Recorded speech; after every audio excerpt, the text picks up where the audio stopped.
Hello guys, short video చూస్తే మీకు అర్థమయ్యే ఉంటుంది. మేము హైదరాబాద్ నుంచి వైజాగ్ అయితే వెళ్తున్నాం అనమాట. కాచిగూడ ట్రైన్కి అయితే మేము వెళ్తున్నాం. సో కాచిగూడ వెళ్ళి ఎక్కాలి కదా.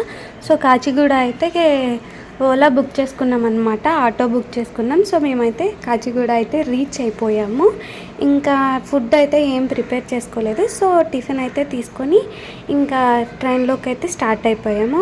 మిక్కీ హడావిడైతే మామూలుగా లేదు. ట్రైన్ మొత్తం తిరుగుతూనే ఉన్నాడు. వాడికి తోరు ఇంకొక ఇద్దరు పిల్లలు కూడా తగిలారనమాట. ఇంకా పిల్లలు ఉంటే మంచిగా ఆడుకుంటారు కదా. సో ఇంకా అట్లనే మిక్కీ అయితే మంచిగా ఎంజాయ్ చేసిండు. 9 to 9:30 ఆ టైంకే పడుకుని పోయాడు. మధ్యలో ఒక 2 times 3 times లేచాడు అనమాట. నెక్స్ట్ వచ్చేసి మార్నింగ్ 3 o'clockకి వేరే బాబు ఏడిస్తే ఫుల్గా లేచి అల్లరి చేసిండు. ఇంకా రచ్చ అయితే మామూలుగా లేదు. పైకి వాళ్ళ డాడీ ఎక్కించేస్తే ఆ పైనుంచి కిందకి బొమ్మలేసి నవ్వుకుంటూ ఉన్నాడనమాట.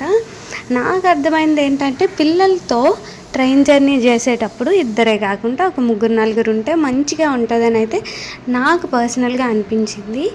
అట్ ది ఎండ్ మేమైతే వైజాగ్ అయితే చాలా హ్యాపీగా రీచ్ అయిపోయాము. బెహ్రా హాస్పిటల్ అని. మిక్కీ అయితే అక్కడే పుట్టాడనమాట. సో నేను అది కూడా గుర్తుగా ఉంటుందని వీడియో అయితే తీశాను. మా వీడియోస్ కనుక మీకు నచ్చినట్టయితే లైక్ చేయండి, షేర్ చేయండి, సబ్స్క్రైబ్ కూడా చేయండి. Bye bye.